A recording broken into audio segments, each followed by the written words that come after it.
watching Go Doctor Who, and today we're going to be talking about Series 4, Part 2. We've already done Part 1, so check that out. It's been done for a couple of days, if you want to already, from Partners in Crime all the way up to the Doctor's Daughter. And today we're doing Unicorn and the Wasp up until Journey's End. Also talking about the 10th Doctor's specials next week, so stick around for that. Also talking about David Tennant era next week, and in a couple of weeks' time, Series 5 onwards, always up to Series 11. We've also done Series 1, 2 and 3 already, so go and check that out. Basically, each episode and ranking and my opinions on the episodes. So that's basically what we've been doing. And I've also done a London Comic Con video, my top 5 favourite monsters, and how I would end Doctor Who. So go and check them videos out if you haven't already. Anyway, let's get into Unicorn and the Wasp. Agatha Christie, I can't say the name, I keep on stumbling. I've done this video so many times. I'm just going to call her Christie, so heads up for that. So, let's talk about Christie. Yeah, she's a book writer, she's a historic, real person, and she's made these books from Poirot. I can't even pronounce anything she's done. Poirot, the detective, you know, that drama. I can't pronounce his name either. She's done a lot of detective book work. So yeah, in real life, she doesn't feel she can prove and solve crimes, so she lets herself down, a bit like Donna. She doesn't think she's worthy as much, and she is worthy. Of course she is. Yeah, we learn about her character, and she also solves some stuff. There's a thief on the loose trying to steal this jewelry, which I'll talk about in a bit. But this thief's trying to steal this jewelry, and she's got all this equipment, put it in the grass, and Agatha Christie found the equipment from the grass and solved it, which no one else would solve, really. The grass isn't the right way or whatever way she solved it. And she also solved who is the actual thief in that. So she is a good person and well known. Also, let's talk about the Wasp. So, this woman who owns the house is going out with this guy in a wheelchair who doesn't want her to leave him, so he pretends he can't walk, but he can actually walk from the wheelchair, which he later reveals as a secret out of nowhere. Also, she gone out with an alien before the guy in the wheelchair, and she had sex, obviously, and made an alien baby. The alien died and left her with this bracelet sort of charm thing, which is alien, and the Wasp is after this alien thing.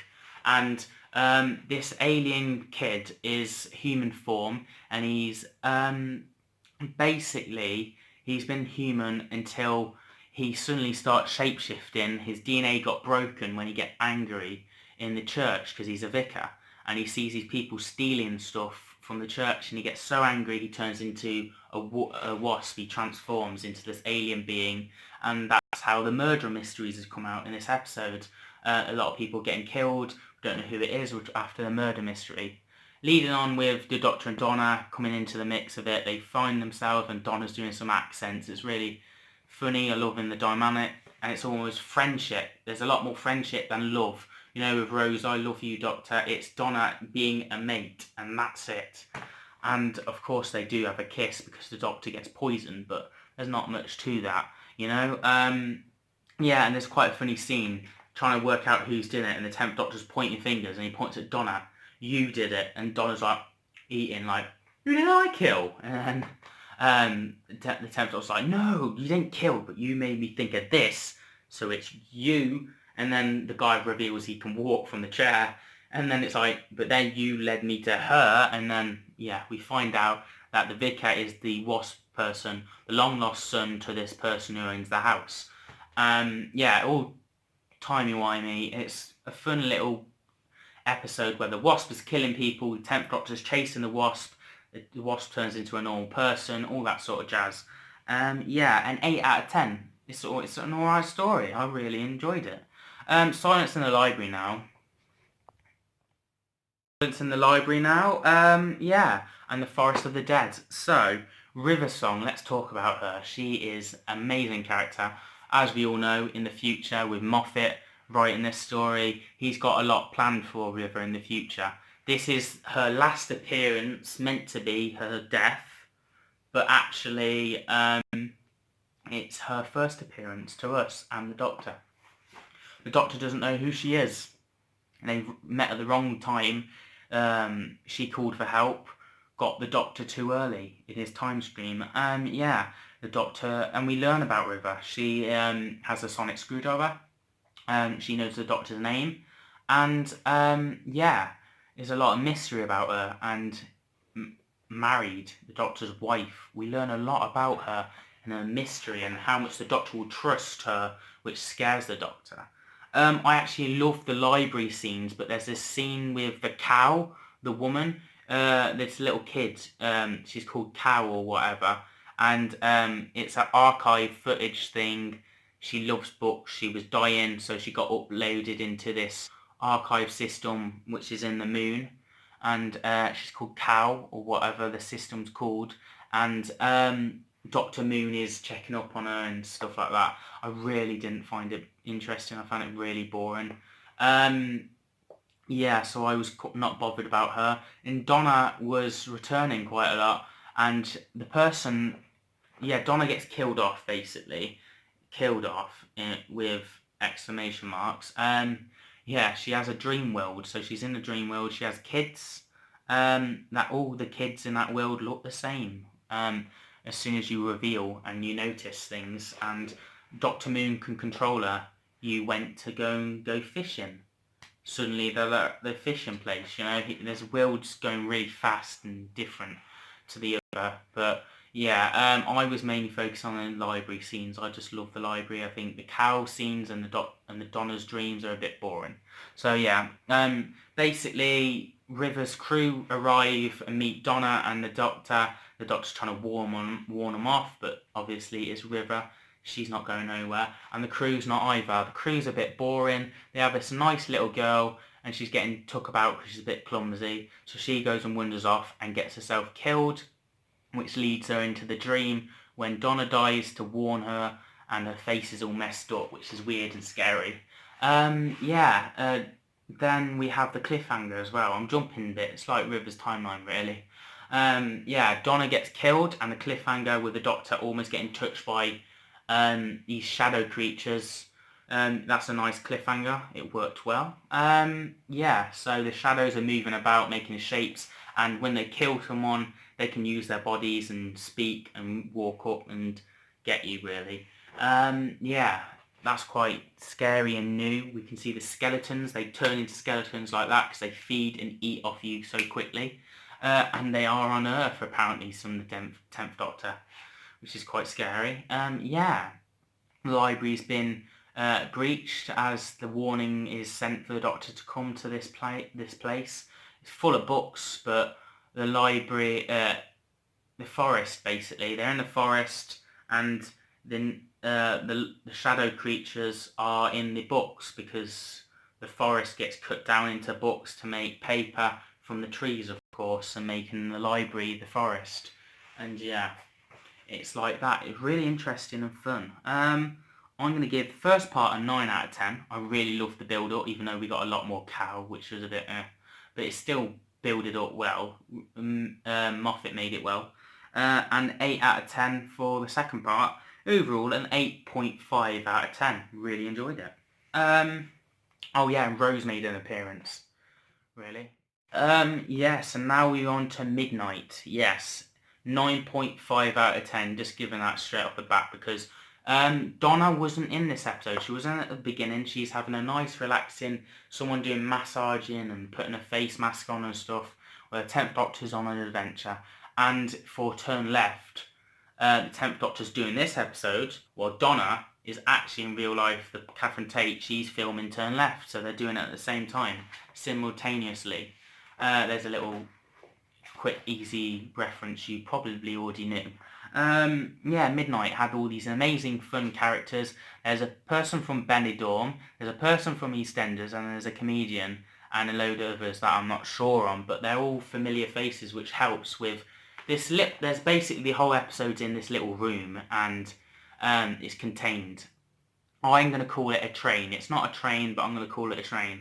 So they're on a train, and they're heading through Midnight, which you can never touch, really. You can look out the window, but the sun would kill you. You touch the ground, you die, sort of thing. So it's deadly, but beautiful to see, really. That's the whole idea of midnight. But there's this creature running, and they open the window just for a second, and there's a shadow running towards them, a figure, which is scary, of course. And the 10th Doctor goes to investigate because they've broken down, and he goes to the cockpit where the drivers are at. There's two drivers, and they've called for help, so help's on the way, ready to rescue them.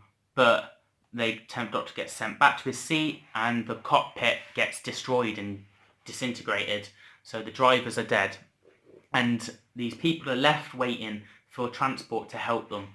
And the shadow that was running, is banging on the doors, smashing up places and crashing and scaring the hell out of them until it transforms into this woman. And that was on the train. I'm calling it a train, yeah, I know. So yeah, the places gets ripped apart. She's on this train. She gets absorbed, and the monster's in her, and it's repeating. Everyone's turning. Suddenly, from the start of the episode, they're all happy. Entertainment was on, and it was really annoying them. So the 10th Doctor turned it off with his Sonic. Rose appeared, a little cameo leading into the finale. Yet again, Russell T Davies planting seeds. And then they have to talk to each other, so they all get along.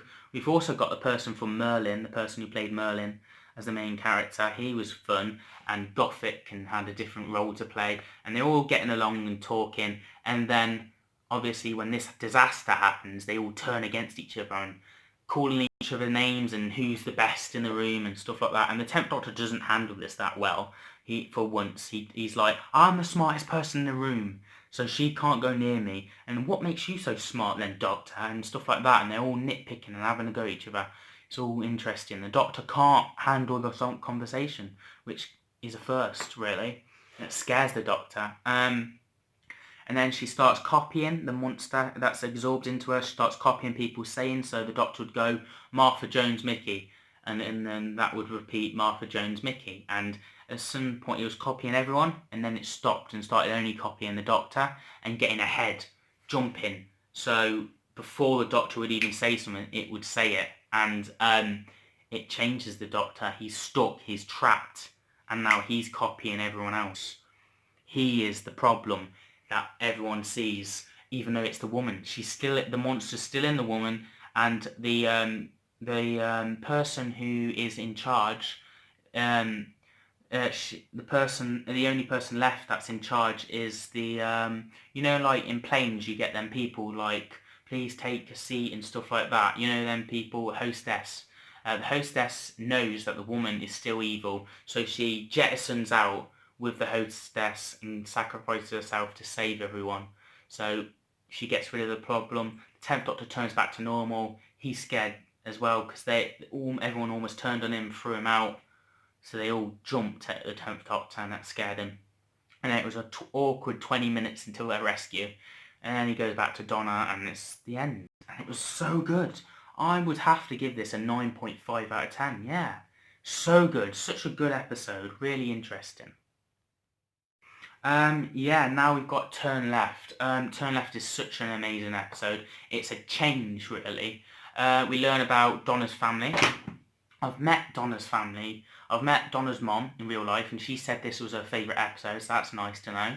I've met Wilf. He's a lovely man, Bernard Cribbins.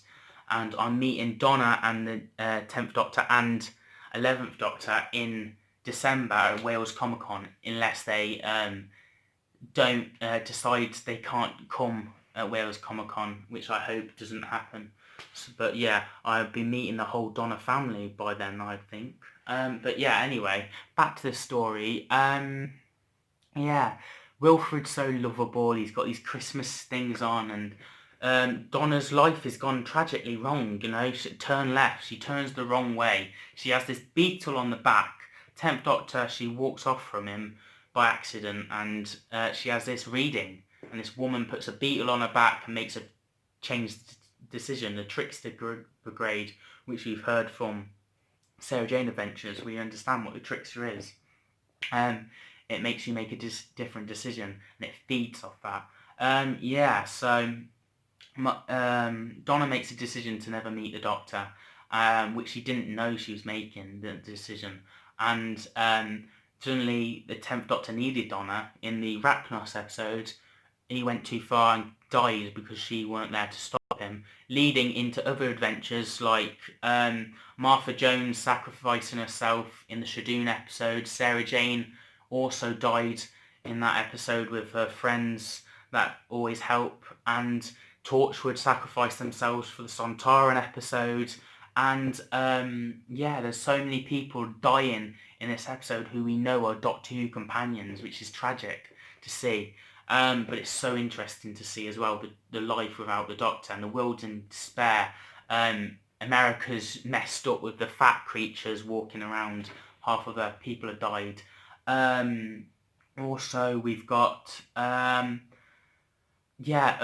The Titanic destroys London. So lucky enough, Donna's on holiday thanks to Rose persuading Donna to take that holiday, and Rose has appeared. She's gone to the wrong universe. She's trying to warn the Doctor, but she's in the wrong universe, so she helps Donna to make the right decision. And yeah, persuading Donna to make the right decision and help Rose get to the Doctor sort of thing takes a while. And we see these tragedies in Donna's family having to be evicted into this little small place, living on the floor, in another family living there, a different people, only for British people, so they get evicted out and they get put into camps, which is very scary sort of thing that we could actually see happen, you know. The world just turns into chaos, and the Atmos, we see that again, and then Rose persuades Donna to join her, and Donna decides, yeah, I've got to help. Alright, I'll do it. And then she goes to Unit, Rose and Unit and all that, and then they make a time machine and they send Donna back to make the right decision. But of course the time's too far apart, she's had to run a certain way, so she decides to kill herself, get hit by a car to make traffic. So when Donna makes that decision in that car, she goes the right way because the wrong way is full of traffic and Donna's not going to stay in that traffic. So yeah, she meets the Doctor and life is normal, life is good, and Rose tells Donna to say something, and Donna tells the Doctor, Bad Wolf, and we lead into the finale. Oh yes. Rate turn left, it's a 9 out of 10. I forgot about that, sorry. Yeah, so now we're into Stolen Earth. Yeah, let's get into that. There's a lot going on. So the Doctor lands on Earth. His TARDIS is on it, but Earth gets moved, so his TARDIS is still there. Yeah. So the TARDIS is in space, but it was on Earth. The Earth has moved. 27 planets have been moved for the Daleks to use as fuel to destroy every atom in the universe and become rulers of the universe, the Daleks. And it's a Davros idea. Yeah, so the Doctor's trying to investigate, trying to fly around, trying to find the Earth, and he goes to this trail he's trying to trace, and he goes up to the Medusa Cascade and he can't find anyone anywhere. He's almost given up. He goes to the Shadoon, the Shadow Proclamation. They want to start a war against the Daleks, the Shadoon do, the police.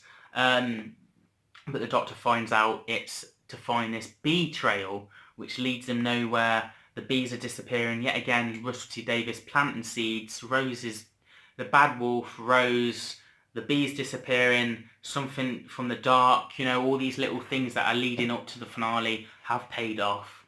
What else have we got here? Yeah.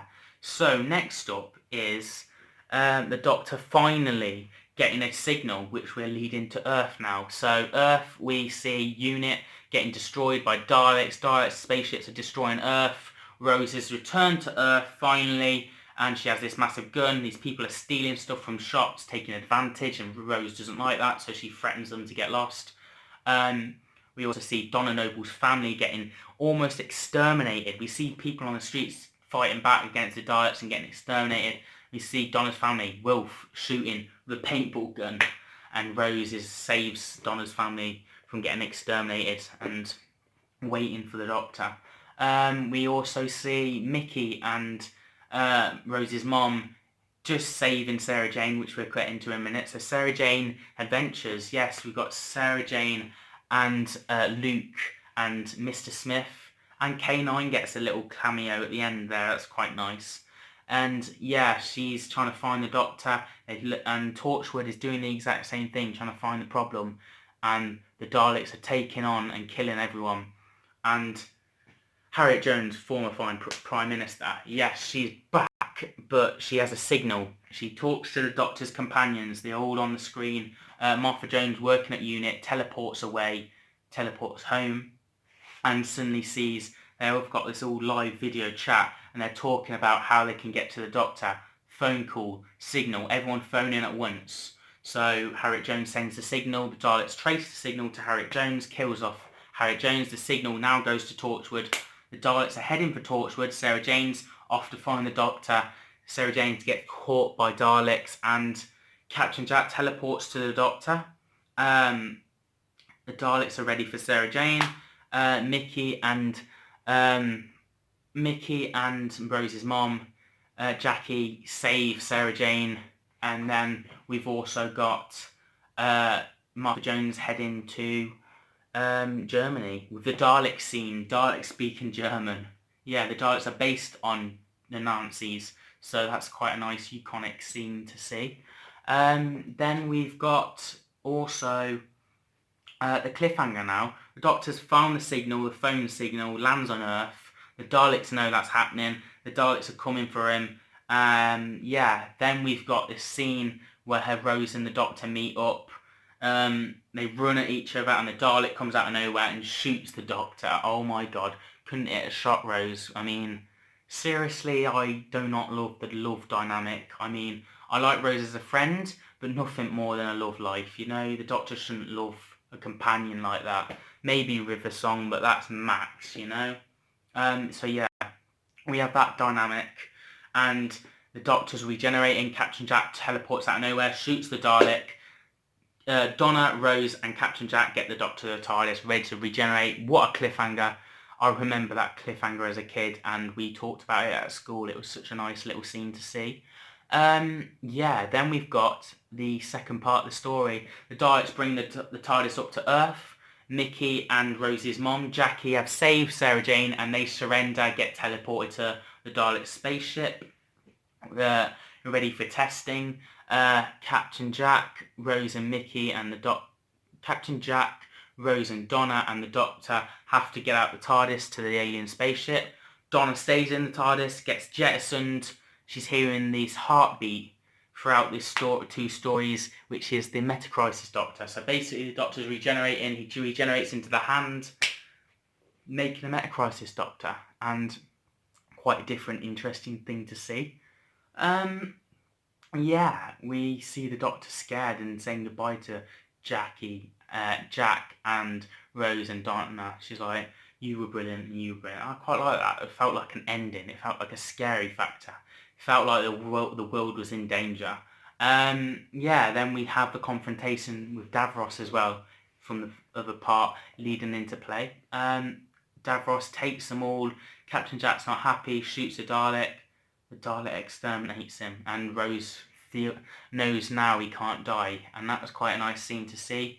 Captain Jack back, but getting exterminated, of course, and he gets put into this trash bin, and he looks around through the vents and sees Mickey and Sarah Jane, and he goes off to help them.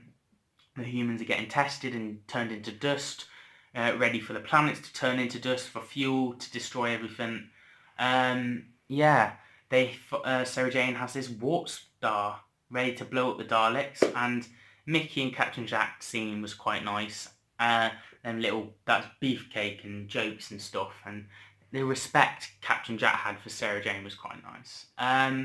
Yeah, then we've also got Martha Jones in Germany. She teleported away and ready to use the Oscar Hagen key, threatening the Daleks. She gets teleported onto the Dalek ship. Sarah Jane and Captain Jack and Mickey get teleported into the main part of the ship, and yeah, they're all surrendered. They're all prisoners for Davros, and Davros has this moment with the Doctor. The confrontation was so good. I absolutely love this scene with the 10th Doctor and the Daleks. you make them into weapons, and that gets the Doctor real deep. Titan Comics has added to that with the deepness, with Gabby, Gonzala and Sarah Jane and the 10th Doctor, with this comic book adventure. If you don't follow Titan Comics, you should, because they lead into this, and it's quite nice. A little payoff there with this scene. Also, yeah. The only people left. The countdown's happening, ready to destroy everything, use the planets as a detonation bomb, the reality bomb. And Donna and the Metacrisis Doctor have fly to safety, and the Doctor's half human, half Time Lord, and so's Donna. And the Doctor makes a machine ready to destroy Davros. Davros defeats the Metacrisis Doctor. It's down to Donna to grab the machine and do the same. Davros defeats Donna. Donna gets electric shock, waking up her Time Lord abilities, and starts switching a few switches on the machine and making the Daleks cry for help. And the Daleks and the companions kicking the Daleks' ass was quite nice to see. Quite funny as well. And the companions going, "Hey, how are you?" I really enjoyed that. That was quite an uplifting thing, although it does make the Daleks seem a bit useless. And the build-up was quite epic, and then suddenly you can wipe the Daleks with a few switches a bit. Doctor goes into the TARDIS. The Metacrisis switches a few switches to blow up the Daleks and send the planets back. So the planets are all back apart from Earth. And then the Doctor just knows all the ships are getting blown up, so he needs to get the companions to safety. He's angry with the Metacrisis Doctor, saying, "What have you done?" And Davros, "I name you forever, destroyer of worlds." And another thing, Titan Comics, that makes him deep, that we have a little cameo reference in Titan Comics about this as well. Sarah Jane makes a reference to Gabriella, the companion from Titan Comics. Yeah, so then we've got all the Doctor's companions flying the TARDIS. Davros makes an escape pod. Daleks get blown up. There's a little Dalek ship flies off for victory of the Daleks with the 11th Doctor to take place. And yeah, the companions are flying the TARDIS and the Earth home, really. We have a nice goodbyes with Mickey staying on Earth. We have Sarah Jane. The last time we see Sarah Jane actually in an adventure properly. And then she goes off in the Doctor Who universe. And then Captain Jack goes and Martha Joan goes. And then we send Rose back to Earth. Yeah, we send her home. And then we've got the Metacrisis Doctor staying with Rose, growing old. And Rose still was like, "But he's not you. Take the flipping Metacrisis Doctor. It's all you're going to get, love." Sorry. And then we've got the tragic goodbye of Donna Noble. Her mind is exploding with all this technology and TARDIS abilities and Time Lordness. And the Doctor has to wipe her mind clean of every adventure she's had in the show, making her back to normal before she even met the Doctor, making her forget all the adventures she's had, which is so sad. And she sends her back to Wilf and her mom. Her mom's obviously not happy with how Donna's been treated, and Wilf is so upset and broken that the stories have come to an end. And the 10th Doctor warns Donna's mom, like, "Maybe you should tell her how special she is once in a while if you're telling me that. You know, you never tell her anything nice." And Wilf saying, "But she's done so much with you, and she will have songs sung about her forever. But Donna can never remember." So the Doctor says goodbye to Wilf. Donna's mom just sends the 10th Doctor out. And of course the 10th Doctor can't say goodbye to Donna, which is tragic. And then Wilf says his last goodbye, and there's our "think of you," leading into the end of time with Wilf yet again. Then the Doctor's off, all on his own again. Yeah, I really enjoyed this story. I gave it a 10 out of 10 for the build-up for the first part. Now, if I was a kid, I would say the second part was the build-up, but the best part of the story. But now I'm an adult, I can appreciate it more. So I love the build-up, so it's a 10 out of 10 for the build-up, a 9 out of 10 for the final part, and overall with 2 episodes I'll give it a 9.5 out of 10 overall. Really enjoyed this story. Yeah, I enjoyed it. Series overall is a 9 out of 10. I think this is the best series on Doctor Who ever, and I think Russell T Davies did an amazing job. So well done, and yeah, if you stuck around for this video, well done as well. I'm talking about the Dave Tent specials next, and the Dave Tent era, and I'm doing series 5 onwards. I'm doing an episode and ranking every week. So yeah, stick around for Go.2. Comment down below what was your favourite episode or moment from series 4. Give us a like, it always helps and boosts us. And like and subscribe and get that little bell, you know. I want to get this channel big. We've got 17 subscribers so far. We can hope to build that up. Yeah, see you guys next time.